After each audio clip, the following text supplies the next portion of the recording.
Hello বন্ধুরা, আমি Sudip and welcome to ফিল্মিডিটেক। এখন আমরা কথা বলবো হইচই নতুন ওয়েব সিরিজ দাদুর কীর্তি নিয়ে, এবং যেটার পরিচালনা করেছেন রাহুল মুখার্জি।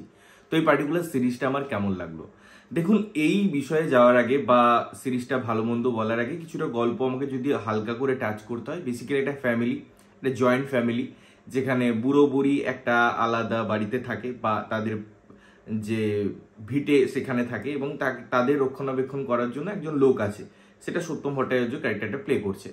এবারে বুড়ো বুড়ির ইচ্ছা হয় তার ছেলে মেয়েদের একত্রিত করার, এবং তার জন্য বুড়ো একটা ফোন দিয়ে আটে বা দাদু একটা ফোন দিয়ে আটে। তারপরে আবার পুরো যৌথ পরিবার হয়ে যায়, তার মধ্যে যে ভৌতিক ফ্লেভার বা যে গুপ্তধনের ব্যাপারগুলো ছিল সেগুলো ইমপ্লিমেন্টেশন করা হয়েছে। বেশি জানতে হলে তোমাদের এই সিরিজটা গিয়ে দেখতে হবে। এবারে দেখো, এই ধরনের সিরিজ যেগুলোতে আমরা বলি এরকম ফ্যামিলি ড্রামা বা ক্লোজ রুম একটা ভেঞ্চার্স, এগুলোর ক্ষেত্রে কি হয় যে আগে আমরা দেখতাম একটা পুজো কেন্দ্রিক ব্যাপার থাকতো, সেই জন্য গেট টুগেদার হচ্ছে। বাট এখানে অন্য একটা জিনিস আনা হয়েছে, সেটা হচ্ছে গুপ্তধন, এবং অবশ্যই একটু ভৌতিক এলিমেন্ট অ্যাড করা হয়েছে, এবং সেটা কতটা ভৌতিক না অন্য কোনো বিষয় সেগুলো পরের ব্যাপার। বাট আমার ক্ষেত্রে এই সিরিজটা কিছু কিছু জায়গায় অবশ্যই ওয়ার্ক করে, সেই জিনিসগুলো নিয়ে আমি অবশ্যই আগে কথা বলবো। প্রথমে এই যে গল্পটা, এটা স্ট্রেট কাট ফরওয়ার্ড কথাবার্তা বলছে না, বিভিন্ন লেয়ার দেওয়া হয়েছে। অবশ্যই টানাপোড়েনগুলোকে এস্টাবলিশমেন্ট করার চেষ্টা করা হয়েছে, তার সাথে সাথে কিছু সাবলেয়ার পুট করার চেষ্টা করা হয়েছে, কিছু রোমান্টিক অ্যাঙ্গেল দেখানো হয়েছে, কিছু ক্রাইসিস দেখানো হয়েছে, এবং সেই ক্রাইসিসগুলো যথোপযুক্ত কারণও দেওয়া হয়েছে, এবং সেগুলো একদম চোখে আঙুল দিয়ে একদম হচ্ছে না, সেটা গল্পের মাঝে নন লিনিয়ার ওয়েতে প্রেজেন্ট করা হয়েছে, যার ফলে গল্পটার মধ্যে ব্যালেন্সিং হয়। এবং এই যে প্রসেসটা ছিল, এই মেকিং প্রসেসটা বা কনজিউম করার প্রসেসটা, তার ন্যারেটিভটা সুন্দর।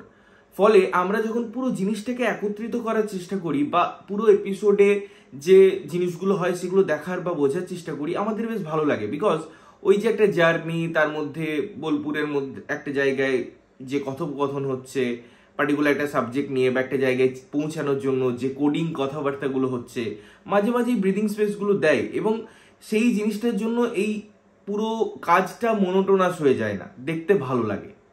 এবারে আমাকে যদি আর জিনিস নিয়ে কথাবার্তা বলতে বলা হয়, তাহলে বলবো এর চেষ্টাটা ভালো ছিল, গল্পের ধরনটা ভালো ছিল, ইন্টারেস্টিং ম্যানারে সেটা প্রেজেন্ট করার চেষ্টা করেছেন মেকার্সরা, এবং কিছু অর্থে সার্থক হয়েছেন তার ওভারঅল অ্যাম্বিয়েন্সের দিক থেকে বা ওই জিনিসটাকে প্রেজেন্ট করার জন্য বা ফ্রেশ একটা অ্যাটেম্পট আনার জন্য। তো আমার কাছে এটা একটা ডিসেন্ট ওয়ার্ক বলবো আমি, এবং কাজটা করার চেষ্টা করা হয়েছে। এবারে এর বেশ কিছু নেগেটিভ দিকও আছে। প্রথমেই যেটা বলবো যে যেহেতু অনেক ক্যারেক্টার এই পুরো সিরিজটাই, তাই প্রত্যেকটা ক্যারেক্টারকে সেরকম স্পেস দেওয়া যায়নি। কিছু কিছু ক্যারেক্টার যেগুলো ওয়েল নোন ক্যারেক্টার, তাও মনে হয়েছে যে জাস্ট প্রপ হিসেবে ইউজ হচ্ছে। আমি যদি এই ঋতব্রতর কথা বলি, ফর এক্সাম্পল, ক্যারেক্টারটা কি করছে বোঝা মুশকিল, শুধুমাত্র সত্যমের উপর বা ওই ক্যারেক্টারটার উপর বা তার লাভ অ্যাঙ্গেলের উপর একটু ফোকাস করা হয়েছে।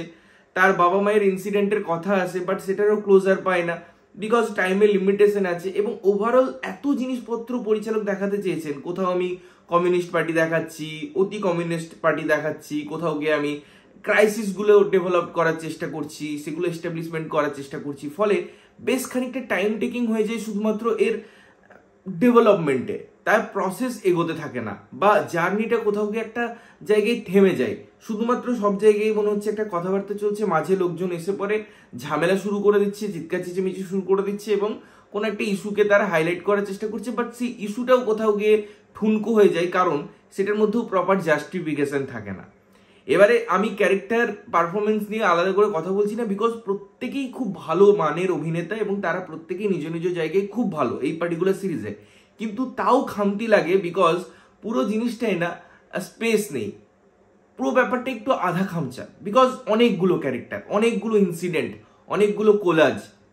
লাস্টের যে ক্লাইম্যাক্স ডিজাইন করা হয়েছে, সেটাই যে গানগুলো ইউজ করা হয়েছে বা যে গানটা ইউজ করা হয়েছে রাদার পুরো যে জিনিসটা সারমর্ম করার জন্য, আমার মনে হচ্ছে কোনো ক্ষেত্রে এটা একটু ভালো গলা, ভালো সুরওয়ালা কেউ যদি গাইতো গানটা পরেও আমরা শুনতে পারতাম। ফর এক্সাম্পল, আমি যদি আপনাদের বলি যে অনেক ক্ষেত্রে অনেক রকম গান হয় দেখবেন, যেগুলো মানুষ পরে ইউটিউবে রিলিজ করলেও সেগুলো শোনে, বিকজ ওই জিনিসগুলো বেশ একটা আলাদা এক্সপিরিয়েন্স দেয়। কিন্তু এখানে অরিজিনাল ভয়েস ইউজ করার যে চেষ্টা করা হয় না কেন, বা যাই বলি না কেন, কোথাও গিয়ে পুরো জিনিসটা গ্যাঞ্জেটটা খুব সুন্দর, প্রিপারেশনটা খুব সুন্দর, বাট এক্সপেরিমেন্টটা যথাযথ হয়নি। হ্যাঁ, আমি বলবো যে এটা যদি ওয়ার্ক করে যেত তাহলে হয়তো ভালো হতে পারতো, বাট আমার জন্য সেটা ওয়ার্ক করছে না। মনে হচ্ছে যেন এটা একটা ভালো ভয়েস ডিমান্ড করছে। যখন অনুষা ম্যাডামের ভয়েসটা আসছে তখন সেটা শুনতে ভালো লাগে, বাট অন্য ভয়েসগুলো সেরকম ভাবে ওয়ার্ক করছে না। আর এখানে ওভারঅল আমি যদি মিউজিকের কথা বলি, অ্যাম্বিয়েন্সের কথা বলি, সেগুলো আমি যেমন বললাম সেগুলো ভালো, কোথাও মজা দেয়, কোথাও গা ছমছমে ব্যাপার দেয়। খরাজ বাবুর ভয়েস একটা আলাদা অলংকার প্রদান করে পুরো সিরিজটাই। তাই আমি বলবো প্রচেষ্টাটা ভালো ছিল, বাট কিছু কিছু জায়গায় এক্সিকিউশন লেভেলে সেটা হয়তো সেই রকম জায়গায় গিয়ে পৌঁছায় না। এবং লাস্টে একটা কথা বলবো যে নামকরণটা খুব ইম্পর্টেন্ট একটা সিরিজের। আজকে দাদুর কীর্তি যখনই নামকরণ চলে আসবে আমাদের মাথায় অটোমেটিক ব্যাক অফ মাইন্ডে এটাই কাজ করবে, আচ্ছা পুরো ঘটনাটার পিছনে তো তাহলে দাদুরই কীর্তি থাকবে। আপনি যখন একটা এরকম গল্প বলছেন না, যেখানে আপনি অডিয়েন্সকে ফিল করাতে চাইছেন, একটা জার্নির মধ্যে নিয়ে যেতে চাইছেন, তার আগেই যদি সবকিছু মোটিভ ক্লিয়ার হয়ে থাকে, যদি টাইটেলের মধ্যেই সবকিছু বলে দেওয়া থাকে, তাহলে আপনি প্রসেসটাকে অডিয়েন্সকে কি করে এনজয় করাবেন? তার জন্য গল্পটা একদম প্রথম থেকেই প্রেডিক্টেবল, এবং প্রেডিক্টেবল হওয়া ভালো। অনেক ক্ষেত্রে আমরা প্রেডিক্টেবল গল্প তো এনজয় করি, বাট যেহেতু এর মধ্যে সেরকম কোনো এমন চমক ছিল না লাস্টটিকে রিভিল করার মতো, শুধুমাত্র ওই একটা খুঁজে পাওয়া জিনিস ছাড়া, সেরকম ভাবে আমার মনে হয় আমাকে কানেক্ট করে রাখতে পারছিল না। তো এই ছিল আমার মতামত এই সিরিজটা সম্পর্কে। তোমরা যদি দেখেছো অবশ্যই জানিও কেমন লাগলো, এবং না দেখে থাকলে আমি বলবো দেখো, হইচইয়ের অন্য সিরিজগুলোর থেকে তো আমি বলবো অনেক ভালো একটা অ্যাটেম্প্ট। ততক্ষণের জন্য ভালো থাকবে, সুস্থ থাকবে এবং সবসময় ভালো জিনিস দেখবে। চ্যানেল যদি প্রথমবার দেখছো লাইক কমেন্ট শেয়ার করতে হবে, সাবস্ক্রাইব করতে হবে যাতে প্রত্যেকটা নোটিফিকেশন তোমাদের কাছে পৌঁছায়। ততক্ষণের জন্য টাটা।